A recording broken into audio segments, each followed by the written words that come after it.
송광직 유안타증권의 W 프레스티지 차장님과 김민수 레몬리서치 대표님 모시겠습니다. 안녕하세요. 네. 안녕하세요. 네. 네, 대표님은 늘 뵈우니까 반갑고요. 늙었다고요? 아니 늘 뵐 때마다 반갑다고요. 아, 네, 감사합니다. 네, 코스피가 지금 3주 만에 2,400선을 회복을 네. 했어요.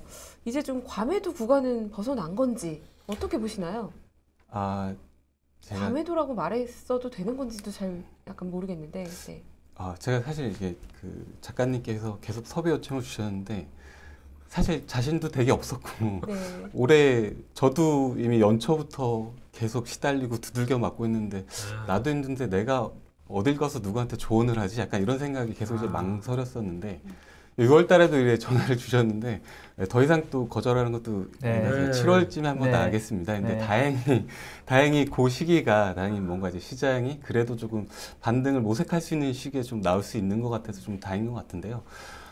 개인적으로 지금 이제 최근에 어떤 뭐 7월 말에서 이제 다음 달까지 어떤 시장을 조금 좀 예상을 하는 국면은 개인적으로 좀 인디안 썸머라는 그 단어를 제가 사용을 했는데 인디안 썸머라는 그 예전에 한 20년 전에 나왔던 영화 제목입니다. 이게 한 박신양 배우와 이면 배우가 출연했던 이제 영화인데 거기서 이제 영화의 대사에서 요 인디언 썸머에 대한 부분을 이제 여주인공이 언급했던 내용이 있었는데 그 내용이 너무 굉장히 인상적이어서 제가 20년이 지났는데도 거기에 대한 이제 잔상이 이제 계속 남아 있었는데 내용을 20년 전에 너무 젊으셨던 거 아니에요? 네.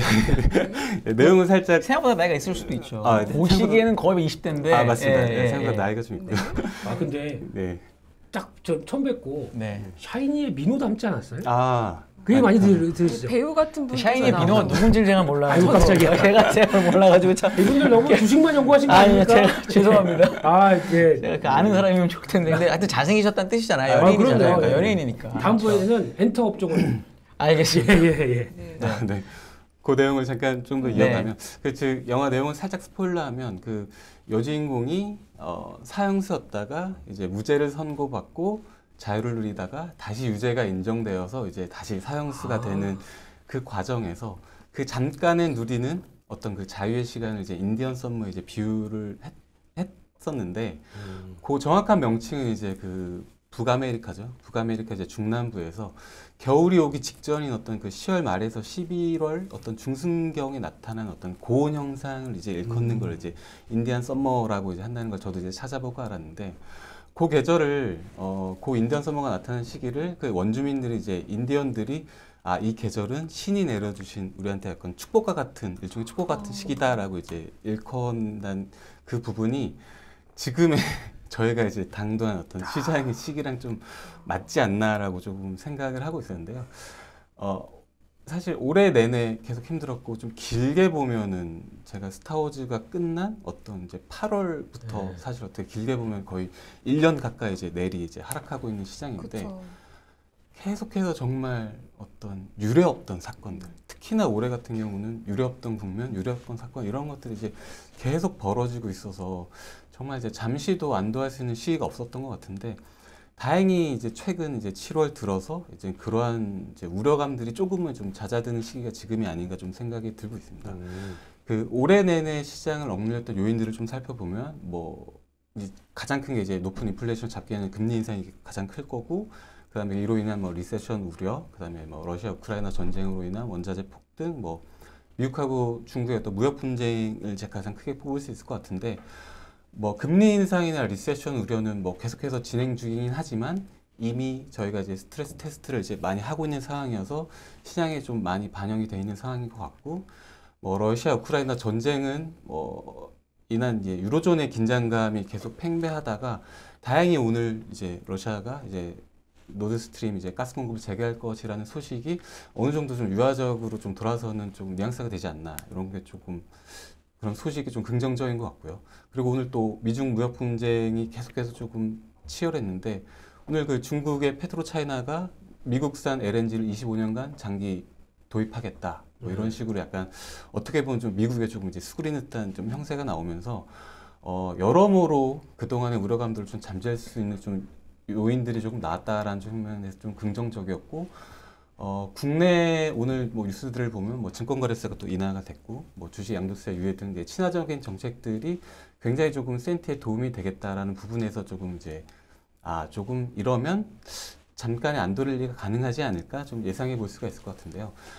개인적으로는 이제 오늘의 이슈들이 굉장히 좀 중요했던 것 같습니다. 그래서 오늘 크게 제가 생각하는 세 가지 이슈가 22 통화정책회의랑 좀 이따 벌어진 이제 통화정책회의, 테슬라 실적, 이제 노드스트림 이슈를 꼽았었는데, 다행히 뒤에 두 개는 이제 굉장히 좀 긍정적으로 좀 해결이 됐고, 그다음에 어떤 시장의 전반적인 이제 분위기를 봤을 때, 뭐 배드뉴스에는 굉장히 좀 둔감해졌고, 뭐 그동안에 이제 어떤 뭐 보파 서베이에 하면 현재 펀드 매니저들이 현금 비중이 뭐 2001년 이후에 거의 20년 만에 현금이 최대치로 있고, 자산 배분은 리먼 당시보다 훨씬 더 이제 배어한 심리 상태라는 걸 감안하면 여기서 더 크게 빠질 리스크보다는 그래도 조금 안도하고 윗방향을 볼 수 있는 그런 요인이 조금 많겠다라는 생각인데요. 근데 인디언 서머라고 하셨으니까 네. 주위에 겨울이 온다는 얘기입니까? 그러면? 그리고 썸머는 인디언 썸머는 언제까지예요? 그렇죠. 그래도 한 두 달을 가야 인디언 제가 썸머 아닌가요? 요 내용을 그게 너무 마무리하면서 이제 중요한데? 포인트로 그 부분을 이제 네. 다시 말씀드리려고 했는데, 너무 궁금했어요. 너무 그게 사실은. 급하세요. 아니, 근데 네. 다 급할 것 같아요. 지금 목소리도 멋있어요. 네. 네, 네. 급할 것 같아요. 그게 더 중요하고. 네.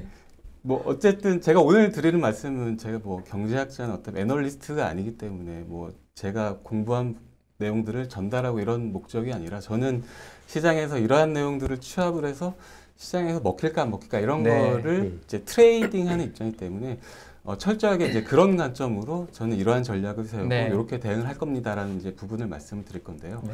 그래서 개인적으로는 이제 이러한 인더 서머 기간 동안에 뭐 적어도 이제 8월 초중순까지는 뭐 무난히 뭐 지수 기준으로는, 코스피 지수 기준으로는 뭐 100포인트 이상의 어떤 상방을 보일 수 있지 않을까.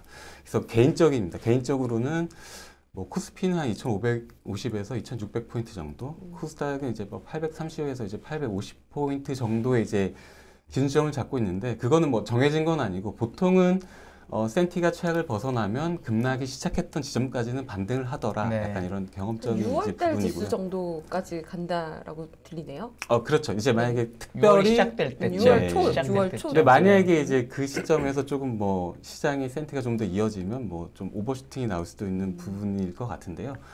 뭐 그 정도까지 반등이 나오고 지수만 버텨준다면 충분히 이제 짧은 기간 동안에 또 활발한 종목별 장세는 가능하겠다라는 좀 전략을 세우고 있고요. 다만 이제 시기상으로는 이제 8월 FOMC가 없죠. 이제 9월에는 또 추석 연휴 FOMC를 앞두고 있기 때문에 우리나라 시장은 뭐 계속 반복적이잖아요. 항상 추석 시즌엔 또 안 좋았고, 그래서 이제 그런 이제 미리 위험 회피하는 걸 감안하면 실적 발표 시즌이 끝나는 이제 8월 중순 이후로는 좀 다시 경계감을 네. 좀 가져가는 게 좋겠다라고 이제 전략을 세우고 있고요. 그래서 뭐 개인적으로는 짧으면 7말 8조 정도 짧은 등 기대감이 좀 더 이어지면 실적 발표 시즌이 마무리되는 어떤 중순 정도까지 좀 기대를 하고 있고, 항상 이제 실적 발표 시즌이 끝나면 보통 이제 모멘텀이 소멸이 되고 기대감보다는 또 우려감이 이제 커지는 구간이기 때문에 요 짧은 2, 3주간의 기간 동안에 굉장히 앞에 상반기 때는 기대하지 않았던 어떤 센 강도의 반등을 좀 기대해 보지만, 다만 유효 기간이 이제 정해져 있는 반등이다. 이제 그런 부분들을 이제 항상 명심하고, 이제 8월이 되면 이제 언제든지 이제 도망갈 준비를 하면서 플레이를 아니, 오늘 지금 해야 되겠다. 7월 며칠입니까? 네. 21일이고 21일인데. 7월 열흘 남았 열흘 좀 하다가 8월 되면 20일. 언제든 도망갈 그 준비를 8월이 이제 실적 발표 시즌이 끝나면 항상 이제 광복절 전후로 이제 끝나니까 네. 그 시점까지 맥스 한 3주 정도의 시간을 이제 잡고 네. 열심히 열심히 트레이딩에 했네. 집중을 해봐야겠다. 약간 이렇게 대표님. 개인적인 목표를 세우고 대표님 있습니다. 어떻게 의견. 보세요? 네. 네. 솔직히 거의 비슷하죠. 지금 시점에서는 한숨은 돌렸다. 네. 근데 딱 봐서 지금 그렇다고 보통 보면은 저희가 그러니까 시장이 변화가 되면서 막 흐름이 나올 때 보통은 이제 뭐가 하나 끌고 갑니다. 주도주라고 그러죠. 주도주나 주도 섹터나 뭐가 이렇게 딱 나오면서 다른 거 좀 주춤해도 그게 그쪽으로 막 몰리면서 조정이 약개하고 막 이렇게 몰려가거든요. 이번엔 그게 없네요. 반도체는 주도주 느낌이 없으세요? 삼성전자 사실 꽤 많이 올랐는데 하이닉스가. 저점에서요. 네, 저점에서요. 죄송합니다. 저점에서. 예, 예. 저점에서. 네. 큰일 납니다. 네. 잘못하시게 되면. 네, 저점에서. 죄송합니다. 네. 저점에서. 네. 차장님은 반도체가 주도 섹터라고 생각하시나요? 저도 대표님 의견하고 좀 비슷한데요. 네. 제가 이제 올해 시장뿐만 아니라 어떤 이제 1년간의 시장, 그 8월부터 이제 시장을 봤을 때 주도 섹터와 주도주가 있었던 시기는 딱 작년 하반기에 어떤 위메이드를 그렇죠. 네. 비롯했던 그 NFT 게임 관련 그 섹터 이외에는 이제 그 이후에는 이제 주도 섹터다, 주도주라고 할 만한 그런 이슈들은 사실 없었던 것 같고요. 올해 내내 이제 계속 그랬고 하반기에도 딱히 또 주도 섹터가 나올까, 주도주가 나올까 이런 뭐 긍정적인 생각은 사실 들지 않는 것 같습니다. 네. 그러니까 지금은 주도 섹터가 아니고요. 네.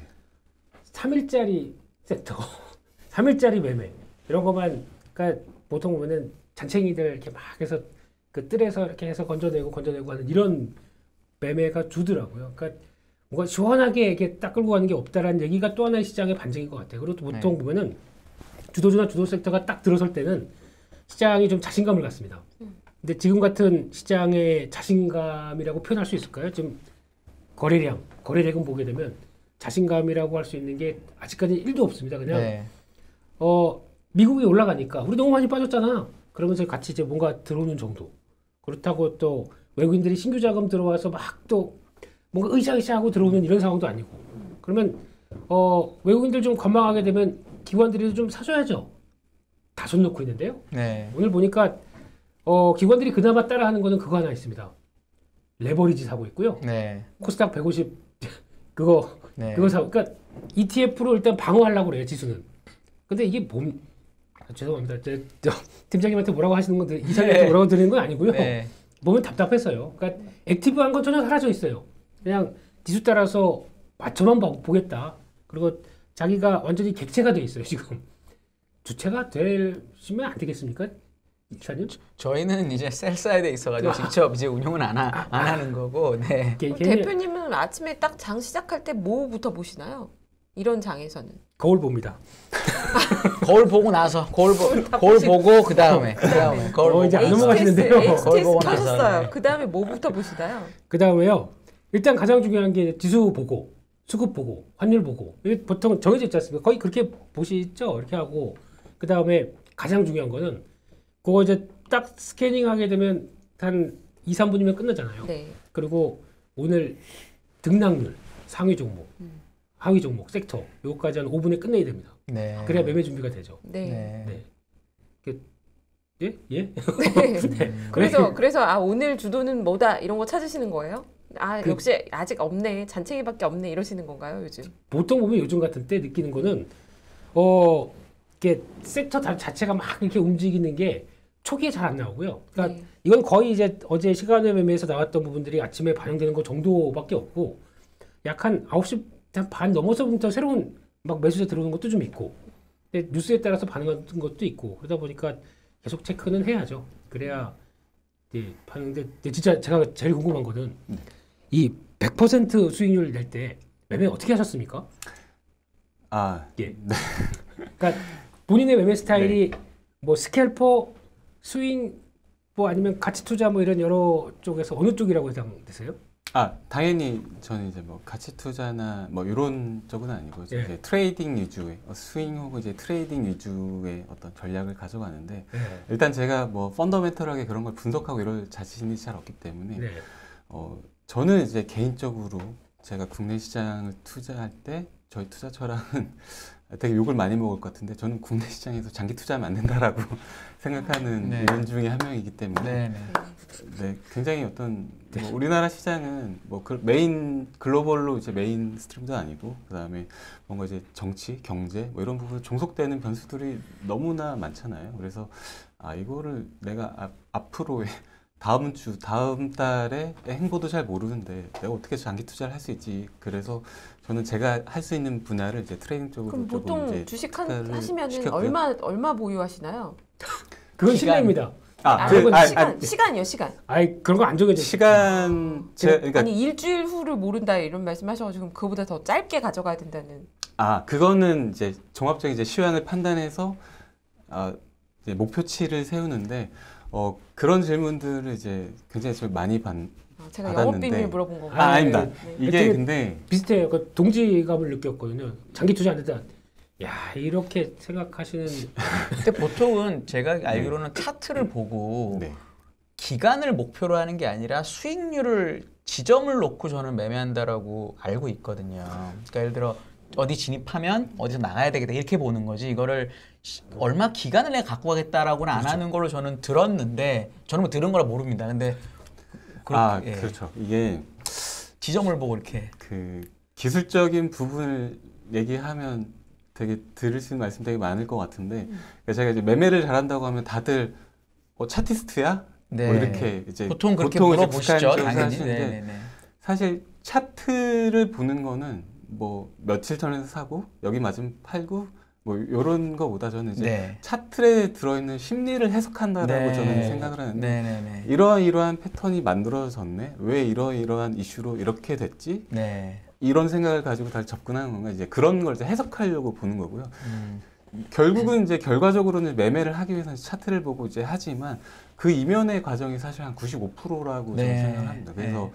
뭐 행위의 결과는 차트로 그다음에 매도 버튼을 누르면서 나타나지만 그 이전에 굉장히 많은 준비를 하거든요. 네. 그 시장에 네. 나와 있는 데일리로 나오는 레포트들과 네. 네. 뉴스들과 정말 다 보죠. 정말 이제 뭐 이걸 들어야지는 않지만 그런 것들을 다 봐서 이제 계속 추려냅니다. 네. 네. 이런 이 중에서 제일 중요한 이슈들을 추려내서 이게 시장에 어떻게 먹힐까 이런 것들을 저만의 어떤 전략을 많이 세우는 편이고요. 그다음에 그런 것들을 이제 시뮬레이션을 많이 합니다. 아까 이제 장이 시작하면 어떻게 합니까?라고 이제 앵커분들 질문 주셨는데 제가 장전에 하는 일이 이제 그런 것들을 계속 정리해서 오늘 내가 준비한 종목들이 이렇게 움직이면 난 이렇게 해야지 네. 이런 것들을 이제 미리 조금 전략을 세우고 들어가고요. 보고 전략적으로 되는 거는 거의 없더라고요. 네. 이렇게 되면은 해야지 들어가야지라는 이렇게 하면 그러니까 가정의 예시를 하나 들어봐 주실래요? 가령 제가 오늘 매매를 많이 한 게 이제 오늘 상장한 루닛 같은 네. 거를 이제 오늘 매매를 많이 했는데 선수는 야. 선수끼리 좋아하시는 건가요? 그러니까 신규 상장주들은 이제 시가가 어떻게 형성되느냐가 네. 굉장히 좀 중요했잖아요. 그래서 이게 얼마 이하에서 얼마에서 시작을 하면 그 밑으로 내가 이러한 비중으로 들어가야지. 네. 그러니까 이런 것들을 조금 이제 미리 세우고 들어간 편이고요. 네. 시세를 보면서 그거는 이제 순간적으로 이제 정할 수가 없기 때문에 내가 얼마의 수량을 얼마의 분할 매수로 단가를 이 정도 맞출 때까지 사겠다. 약간 그리고 어느 정도의 목표 가격이 오면은 던진다던가 그다음에 그 가격에 못 오면은 빠르게 다시 또 던진다가 이런 이제 그런 시뮬레이션을 네. 세우고 이제 들어가는 편입니다. 네. 그러니까 지금 팀 차장님도 랩 운영하시는 거죠? 그 고객님. 네 맞습니다. 네. 오프라인도 하고 네. 이제 랩도 운영하고 그러면 있습니다. 랩을 네. 그렇게 운영할 때 보통 보면은 뭐 루닛 매매할 정도면 감은 오는데요. 그러니까 쉽게 말씀드리면 매매가 좀 빠르다라고 네. 했을 때 그거에 대해서 뭔가 불만을 표출하거나 그러신 분은 없으신가요? 랩 같은 경우는 네. 오늘 루닛 같은 종목에 편입이 안 되기 때문에 안 그런 되나요? 걸로는 네. 매매 못하는데 예. 예, 그런 부분들이 중요한 것 같아요. 제가 네. 이제 손님들하고 이제 뭔가 이제 소통을 하고 접점을 할 때 네. 돈이 많다고 속에 이런 게 아니라 네. 이제 저는 이제 손님하고 신뢰. 얘기를 할 때 신뢰라기보다 저의 결에 맞는지 이런 부분이 훨씬 중요해요.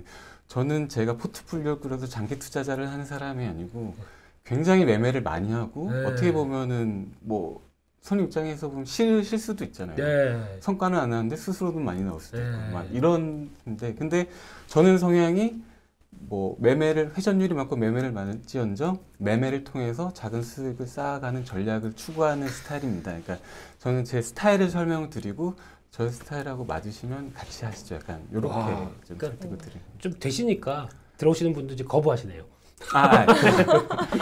그런 건 아닌데. 근데 네. 솔직하게 말씀드리면 이제 올해 같은 경우에 이제 연초에도 계속 이제 말씀을 주셨는데 앞에서 말씀드렸다시피 아니 나도 이렇게 시장에서 터지고 있는데 내가 어딜 가서 누구한테 조언을 드리지 막 이런 부분이 있고 저도 계속 뭐 마이너스인데 저기 나가서 나 주식 잘하는 척 얘기하고 있으면 제 손님들도 되게 싫어하실 거잖아요.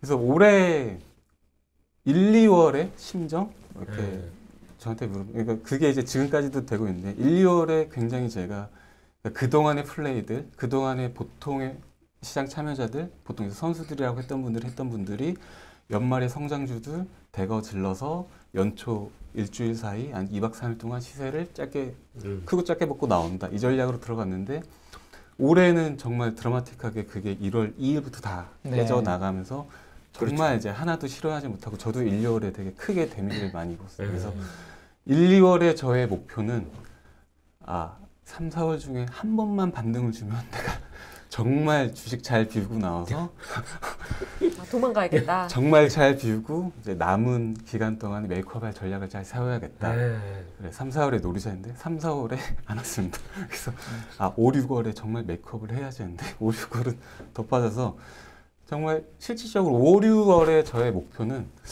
올해 목표는 저는 생존입니다.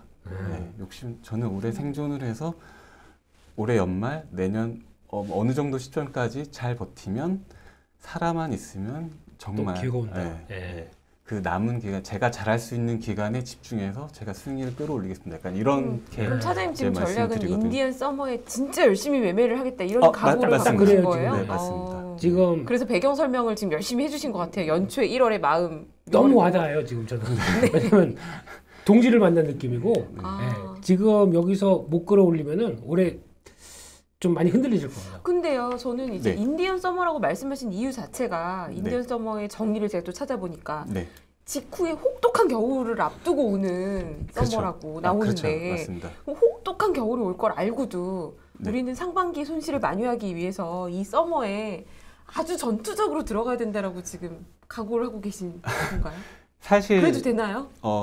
저는 이제 1년 중에 주식 시장에 임할 때 저는 이제 12회까지 하는 이제 야구에 이제 비유를 하거든요.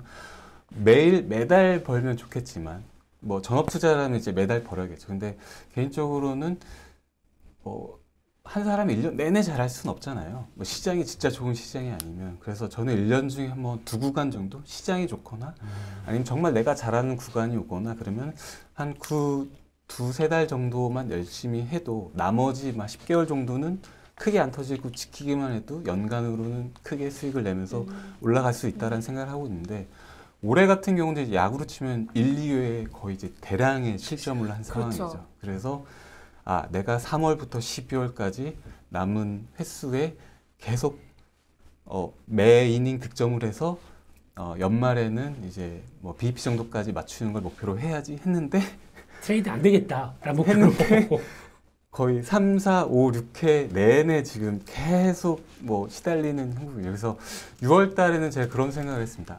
야구에서 투수들이 연봉이 센 이유가 있구나. 투수들이 타자보다 연봉을 많이 받는 이유가 있구나라는 걸 이제 계속 이제 절감을 했는데 다행히 이제 6개월 내내 그렇게 절었으면 이제 상대방도 언젠가는 그 경기 내내 한 번에 이제 방심하는 순간이 올 거잖아요. 그렇죠. 그 선발 투수가 완투하지 않는 이상은 이제 교체 타이밍이란 것도 올 거고 조금 실력이 떨어지는 이제 뭐 그런 이제 대체 투수가 올라올 때 요 시기를 노려서 나는 대량 득점을 해서 비기닝을 한번 노려야겠다. 약간 이런 전략을. 그래서 개인적으로는 7말 8 요 중간 정도의 비기닝 한번 노려보고 9월 10월 전후로 한번 이제 잘 피했다가 올해 다행히 이제 대주주 이슈가 좀 지나가니까 연말에 한번 다시 비기닝을 노리고 이때 요 두 구간 정도 열심히 해봐야겠다라고 이제 개인적으로는 그런 시기적인 전략을 세우고 있습니다. 죄송한데 야구는 한 게임 지면 한 게임만 지는 건데 이거는 주식은 투자를 계속하면 그게 그냥 한 게임이 아니고 손실 규모가 커질 수가 있잖아요. 마이너로 내려가는 거죠. 마이너로. 그렇죠. 그래서 제 목표가 올해 생존이라고 말씀드린 게 올해 끝난 시즌이 아니잖아요. 내년 시즌도 열리고 내후년 시즌도 열리고. 근데 올해 어떻게든 내가 이거를 비기거나 이겨보겠다고 남은 기간 무리하다가 여기서 더 치명상을 입으면 다음 시즌이 없을 수 있겠다라는 부상으로 이제 은퇴를 해야 되는 겁니다. 그래서 올해는 재활에 약간 집중을 하고 내년 상반기 혹은 그의 시장에서 내가 이제 승부수를 띄워서 열심히 하겠다라는 생각인데 그래서 러프하게는 이렇게 말씀드립니다.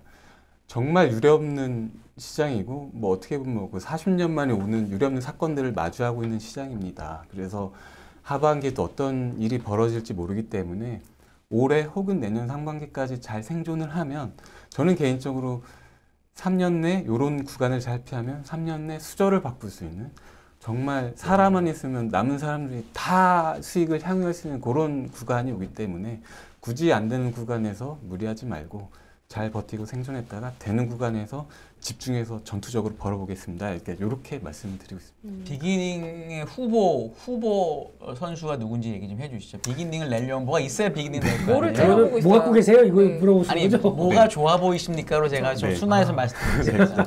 비기닝 내려면 작전이 있어야 되잖아요. 뭐 홈런을 치든지 뭐 안타를 치든지. 어차피 저의 전략이고 저는 이런 시뮬레이션을 가지고 있고 이렇게 할 겁니다가 어차피 시장의 정답은 아니기 때문에 그리고 저는 저의 뭐 장점이라고 하면은 굉장히 수능을 잘합니다. 내가 틀렸구나. 전략을 수정해야겠는데. 주식에서 가장 중요한 자세라고 생각합니다. 내가 틀렸네. 근데 그 상반기는 정말 계속 틀렸던 것 같고요. 매번 틀리죠? 이제 하반기 좀 크게 두 번을 좀 잘 맞추려고 하는데 올해 지금 제가 이제 시장을 보는 소회라고 해야 될까? 시장을 봤을 때 제가 그냥 느끼는 이제 느낌을 이제 조금 말씀을 드려보면 말씀드렸다시피 올해 일단 시장 자체는 일단 계속 이제 내리막길을 걷고 있다가 뭐 1, 2, 3, 4, 5, 6월 중에 한 번씩 이제 점프를 해보려고 하는데 시도하자마자 계속 이제 돌부리에 걸려서 넘어지는 이제 웅덩이에 빠지고 이런 구간이었다면 지금 구간은 내리막길이긴 한데 지금은 한번 점프를 한번 크게 한번 해볼 수 있겠다. 약간 그런 구간이어서 이게 뭐 어디까지 점프를 할 수 있을지 모르겠지만 이 점프한 기간에 열심히 하고 다만 이제 점프를 마치고 내려왔을 때는 또 어차피 이제 내리막길이 이어질 거야라는 생각으로 이 구간에 어떻게 할 건지를 좀 정리를 해봤는데 지금의 그래도 좀 7월 들어서 뭔가 이제 시장 종목 섹터들이 돌아나간 형국을 보면 정말 이제 낙폭과대죠. 다들 얘기하는 낙폭과대, 뭐 저평가 아니면 모멘텀 있는 섹터 종목들 중심으로 이제 돌아가고 있습니다. 소위 주도 섹터나 주도주 없이 그 시세가 훑고 지나간다라는 표현이 맞을 것 같은데요. 정말 길어도 3일 이상의 시세가 나는 섹터 종목들이 진짜 잘 보이지 않더라고요. 그래서 3일 이상이요? 네, 맞습니다. 하루 이틀 반짝하고 그냥 또 사라지고. 현실이 그래요. 나타났다 이게 사라지는. 보여지는 현실입니다. 그러니까 어쩔 수 없죠.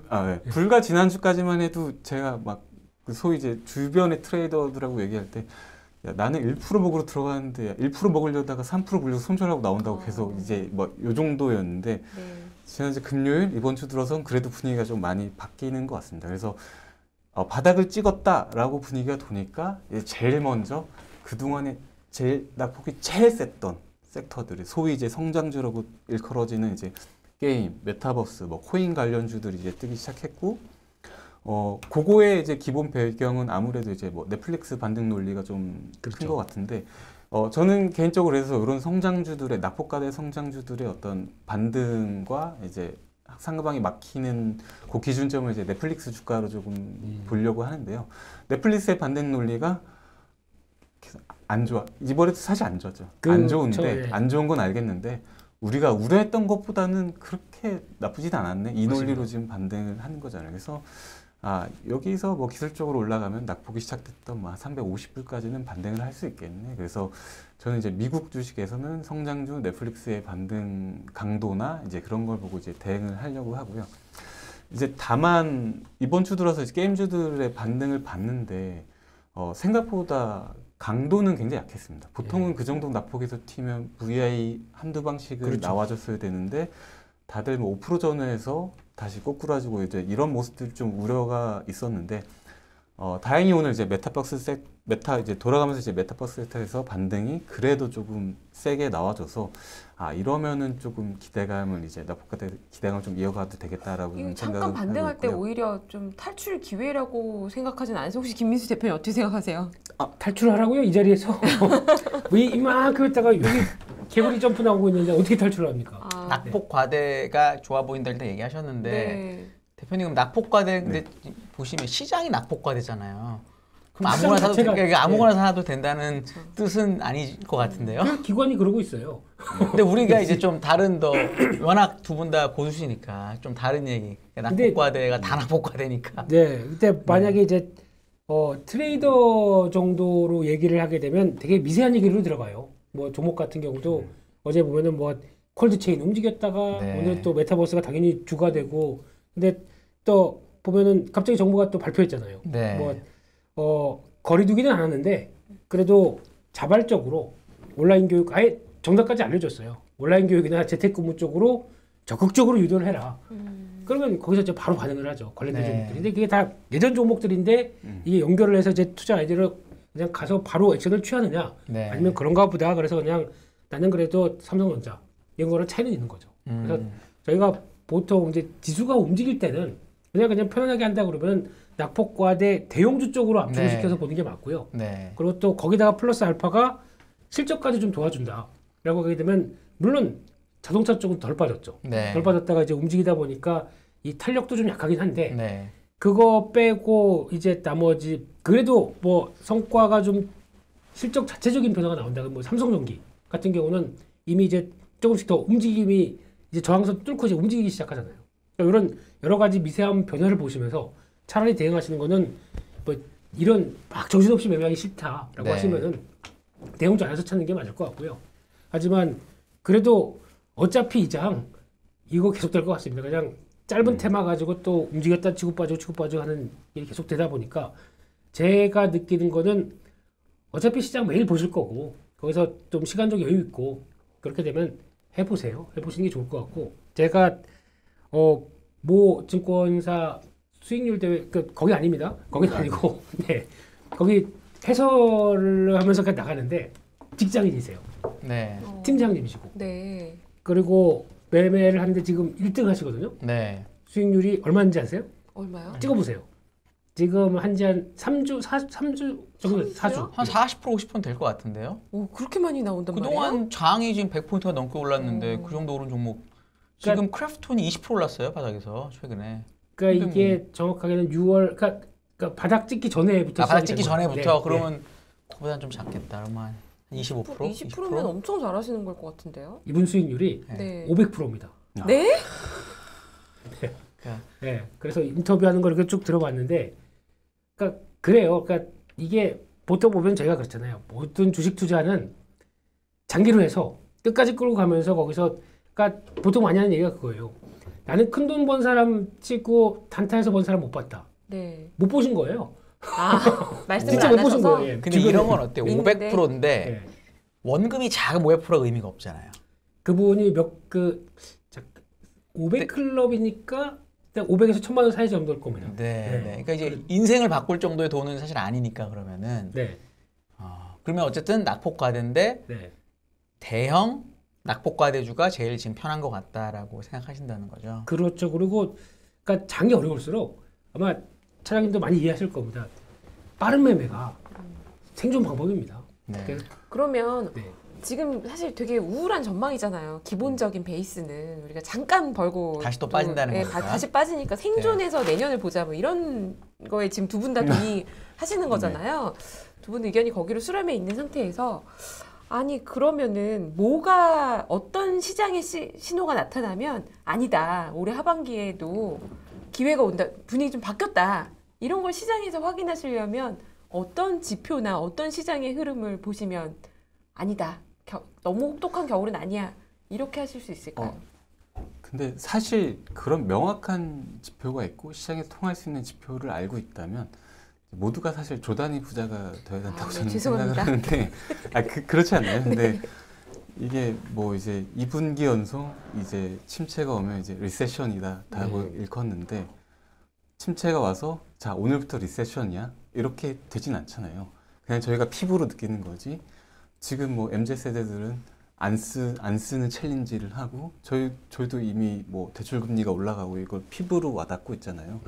근데 그런 부분들을 피부로 느끼다가 아 진짜 힘들구나 이제 이런 거를 이제 실물 경제에서 느끼게 되는 거지. 근데 그러한 부분은 이제 사실은 이제 아직 안 온 것 같아서 다들 저도 금리 인상도 하는데 QT도 같이 해? 이런 거 저도 10년 넘게 했지만 처음 보는 상황이고 리세션이 온대. 근데 그게 어떤 형식으로 어떻게 힘들게 할 거야? 이런 거 언제 시작해서 언제 끝나? 정말 아무도 모르잖아요. 그래서 그래서 저도 이제 러프하게 이번 반등 이후에 언제까지 될지 모르겠지만 정말 힘들겠구나. 그래서 이제 그거를 이제 미리 가정을 하고 이번 반등에서 잘 줄이자 약간 이런 컨셉이고요.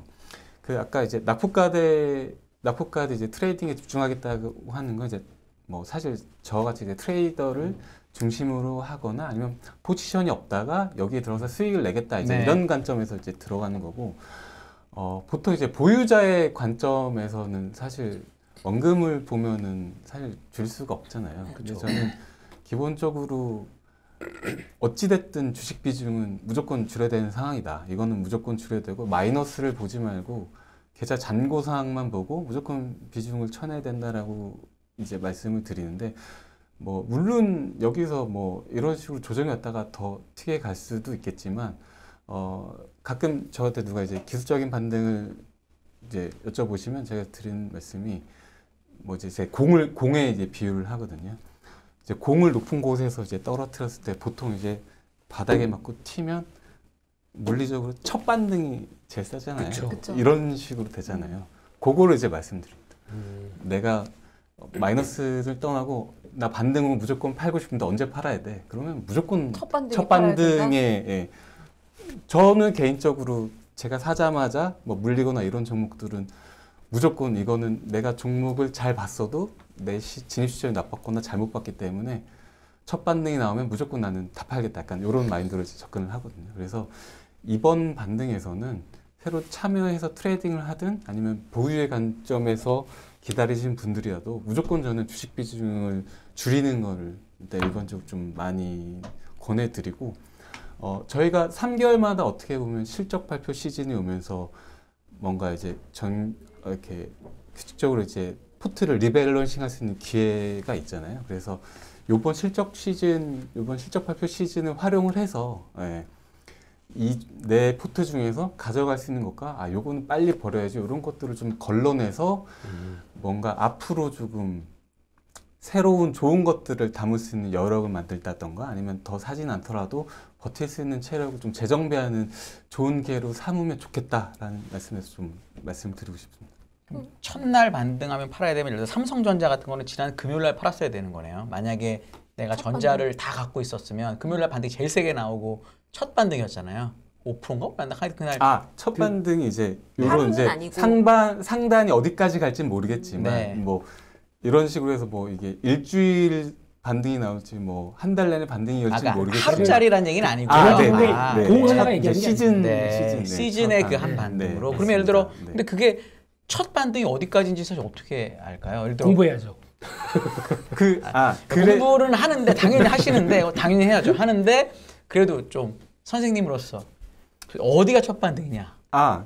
보통은 이제 말씀드렸다시피 투심이 다시 급격히 나빠지면 않는다면 보통은 대개 다 투매가 시작됐던 시점까지는 오더라. 이제 그런 그 첫 반등까지. 그래서 뭐 그 다음 미련을 버리지 말고 그 다음은 사실 이제 삼성전자 같은 종목은 제가 코멘트하기 굉장히 어려운 게 그래도 왜냐면 제가 보니까 저도 제 친구들하고 얘기를 들어보면 진짜 많이 들고 있어요. 그리고 그렇죠. 거의 이제 주식하면 전자 뭐 이런 식으로 많이 갖고 계시다 보니까 그렇죠. 그거에 대한 질문? 저는 사실 전혀 전문가도 아닌데 그거에 대한 예를 되게 궁금해 하시더라고요. 그래서 제가 그냥 예를 그걸로 들은 왜냐면 최근에 또 반등이 워낙 다시 말해 저점에서 셌고 그랬기 때문에 그래서 여쭤본 거예요. 그래서 뭐 그 부분을 뭐 조금 더 말씀드리면 뭐 종목에 제가 예전에 리스크 관리하는 제가 가장 조언을 들었던 이제 분이 해주셨던 말씀 이제 그 부분이었는데 시장이 꺾이는 건 알겠고 종목을 팔긴 팔아야 되는데 계좌를 한번 다 비워라 했는데 제가 이 종목은 버텨도 될 것 같은데 이제 제가 이제 그걸 구분을 해서 발라서 냈더니 시장이 꺾이는데 펀더멘털이 무슨 소용이 있고 그쵸. 그렇게 따지면 사연 없는 종목이 없다. 저는 그때 그 해주셨던 그 말씀은 항상 제가 이제 손절할 때마다 이제 그걸 항상 기억을 하고 있거든요. 그래서 뭐 종목을 떠나서 내 계좌에 5종목이 있든 20종목이 있든 간에 그냥 계좌를 하나의 종목으로 보고 내가 요 정도 마지노선에서는 버텨야겠다.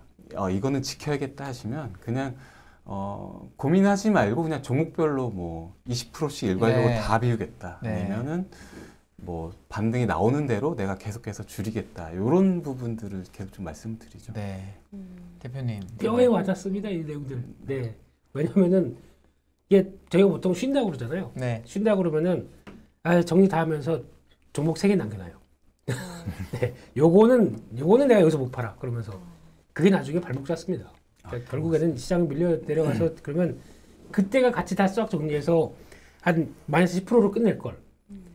거기서 그랬었으면 이게 나머지가 가지고 또 오히려 확대가 되다 보니까 이제 거기서부터는 어떤 생각이 드냐면은 그럼 이거 가지고 새 종목이 있는데 이거 못 팔았던 종목 가지고 이거를 물 탈까?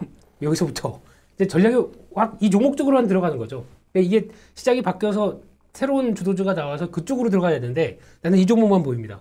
그렇게 되면은 벌써 이게 어긋나는 단계가 이제 끝까지 계속 끌고 잡아 들어가는 거거든요.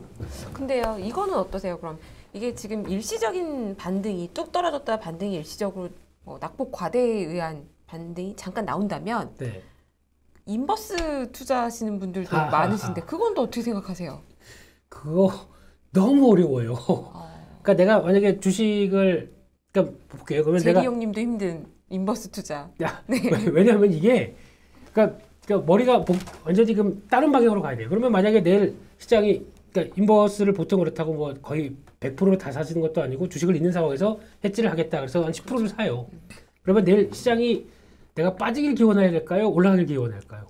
포트가 섞여가지고. 그렇죠. 정신적으로 잘 안 되죠. 힘듭니다. 네. 그리고 거기다가 그러면은 이거를 인버스를 팔 시점에 내가 주식을 사야겠다라고 또 마음도 먹어요. 그러니까 한 계좌가 이걸 가지고 다양한 전략을 다 쓰려고 한다. 보니까 또 요즘 그런 것도 많이 하시더라고요. 뭐 그 원유 인버스 이것도 많이 하시고. 맞아요. 거기다가 미국에 상장된 이 또 레버리지 상품 아주 3배짜리 많죠. 이런 네. 것들 다양하게 이런 것까지 손대기 시작하시게 되면은 계좌가 막 짬뽕이 되다 보니까 앞서 차장님께서 말씀하신 건 똑같습니다. 계좌가 내가 하나의 그러니까 나를 대변하는 그러니까 하나의 종목으로 봐야 되지 이걸 가지고 또 왔다 갔다 하면서 이걸 자체를 엉클어 놓는다. 그럼 나중에 수습이 안 되세요, 더.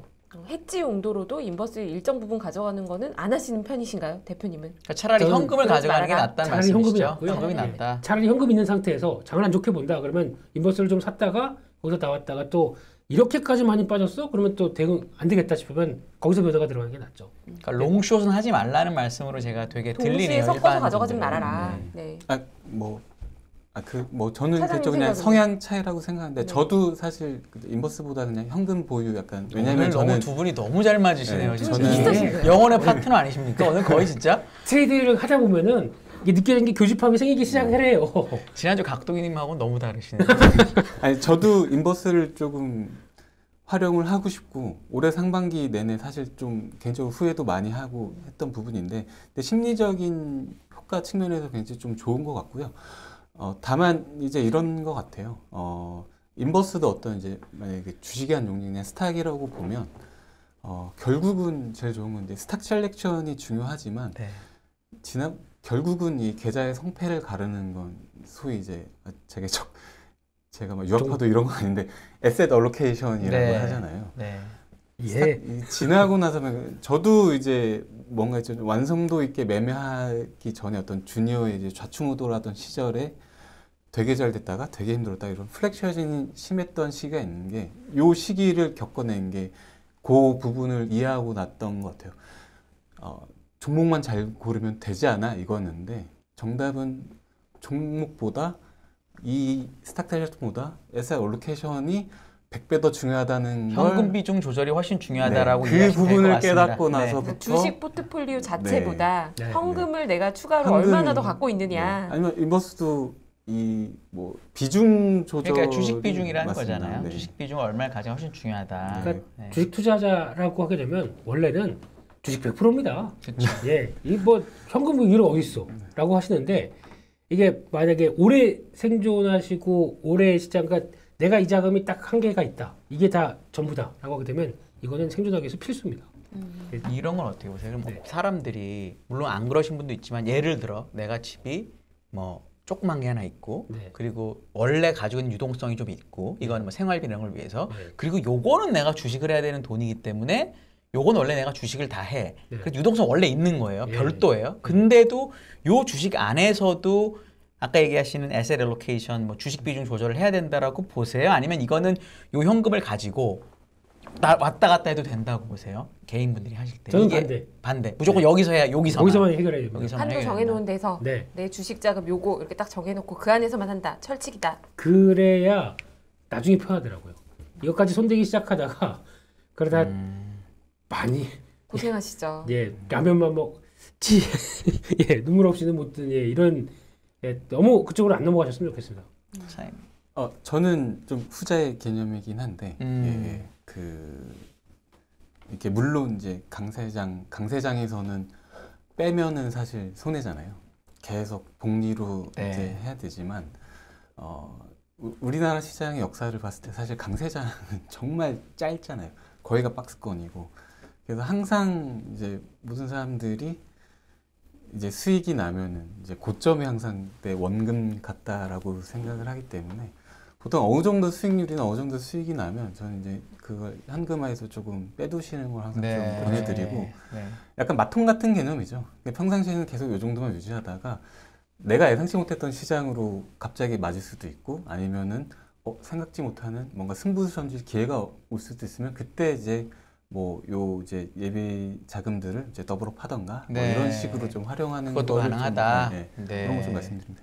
네, 진짜 제일 좋은 거는 강세장이 이럴 때 벌어서 그렇죠. 딴 걸 좀 채워놓는 겁니다. 이게 뭐냐면은 뭐 좀 힘들더라도 좀 월세 나오는 뭐 이런 것들 이런 걸로 좀 마련해 놓고 그런 거를 한 번씩 해놓으셔야 나중에 내가 이럴 때 시장이 막 급락하고 뭐 이렇게 정신없을 때 마음의 위안이 됩니다. 어떤 거냐면은 아유 그래도 그때 그거 안 해놓은 게 다행이네. 뭐 이거 좀 그러면 이 정도 40% 마이너스인데 지나고 나면 좀 괜찮겠지 뭐 하고 이런 왜냐면 날짜마다 또박또박 찍혀 있어요. 네, 정신 승리하는 좋은 방법이죠. 제가 예를 들어 어떤 그 주식으로 어떤 물건을 100원 주고 샀는데 주식 40원 빠지잖아요. 140원에 샀다고 생각하면 됩니다. 140원에 산 거다. 그렇게 해서 수익률이 원래는 5%에 샀는데 4%짜리지 뭐 이렇게 생각하면은 마음이 좀 편해지는 경향은 있죠. 저는 이 말엔 되게 동의합니다. 네. 약간 우리애 같긴 하겠지만 본인의 마인드 컨트롤 하는 거죠. 그게 제일 좋은데 이게 결국에는 제가 보기엔 앞서 잠깐 얘기했었지만 현금, 그러니까 나의 자산에 대한 현금 흐름이 이렇게 쭉 돌아가는 게 평안하게 돼 있다. 그러면 잘 안 들립니다. 오늘 매매하다가 오늘 손절 생각보다 크게 해서 10% 이상 단위로 했습니다. 그래도 손절이라는 얘기는 확정지은 거거든요. 그렇죠. 그래도 기분 나쁘죠. 집에 가다 어디 소주 한 잔은 해야 되겠고 이런 게 좀 타는 마음은 있어도 좀 지나고 있어 보면은 에이 그래도 그래봐야 내 자산에 요거 뭐 이런 생각하게 그러니까 아주 위안하는 거죠. 근데 자기 위안하는 것도 되게 중요한 것 같아요. 요즘 지금 신용 잔고는 어떻게 돼 있나요? 슬슬 올라갑니다. 다시 또 올라가 18조까지 다시 올라왔습니다. 어떻게 생각하세요? 대표님 의견은? 이게 시장에 자신이 없어요 아직까지는요. 그러니까 지금 만약에 요즘 개인들이 주식 팔잖아요. 주식 팔면 어떤 현상이 나오냐면은 팔고 이걸 해서 뭐 다른 쪽으로 주식 매수가 들어가는 게 아니라 출금하네요. 출금해서 지금 예탁자산 53조 4천억 계속 주주를 이렇게 예탁금이 나가고 있죠. 빼서 뭐 할까요? 뭐 한다고 생각하십니까, 차장님께서는 지금 지점도 보시면 좀 그런 동향 안 느껴지세요? 아무래도 다들 본인의 순자산 혹은 순연금으로만 하시는 분들이 있진 않을 거니까 지금 요 국면에서는 사실 그 부채부터 줄이거나 신용대출 예금은행 시중대출 많이 주고 있죠 지금. 그렇죠. 저 같은 경우도 이렇게 저도 자신이 없는 구간이면 내가 이거 들고 주식으로 감가상각하니 현물로 바꿔놔야겠다 약간 이런 마인드로. 돈 삭제기보다야. 그렇죠. 돈 삭제기보다야.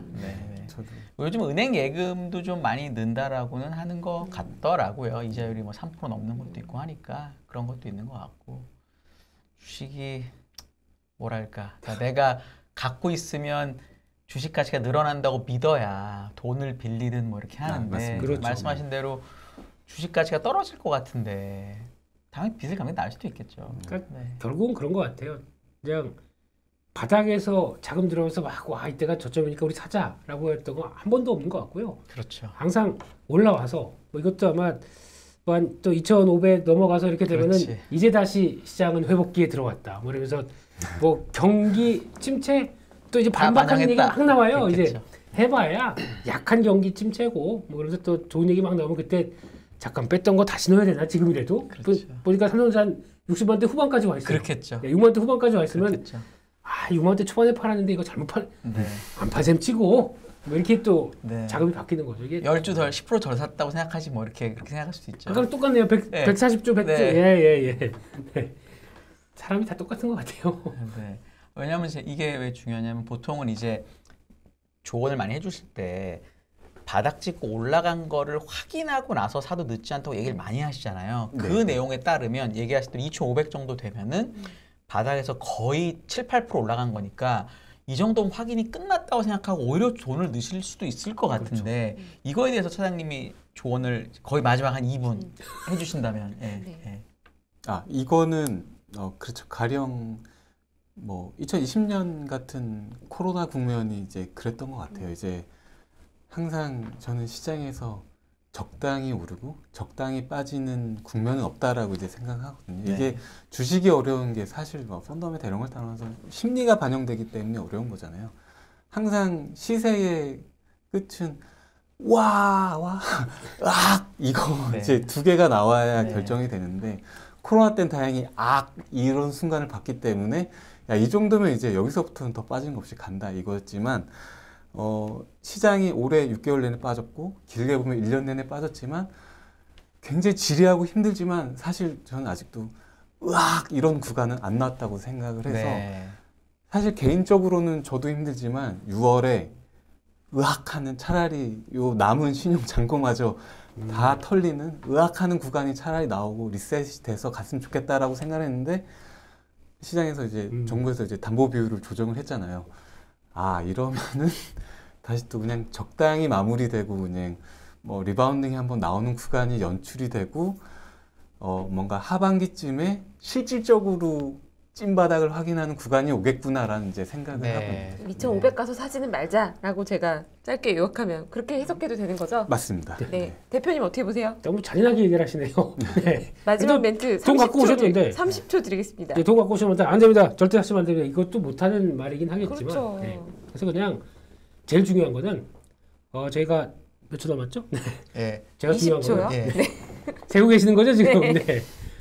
전천후 매매가 중요하다라고 생각을 합니다. 아무리 시장 안 좋아도 그날 올라가는 종목 나오고 거기서 사볼 만한 종목이 있는 거고 그러다 보니까 너무 그러니까 시장 지수와 내 기분이 모든 걸 끌려다니지 않게 다양한 매매 방법도 있기 때문에 연습도 하고 체크도 하고 대응도 하자. 끝. 네. 네, 깔끔하게 시간 맞춰주셨습니다. 저희도 이제 시간이 돼서 물러나야 될 것 같고요. 다음에 또 나와주세요. 네. 네. 홍광직 유안타증권 W 프레스티지 차장님과 김민수 레몬리서치 대표님이셨고요. 감사합니다. 네, 감사합니다. 감사합니다. 네.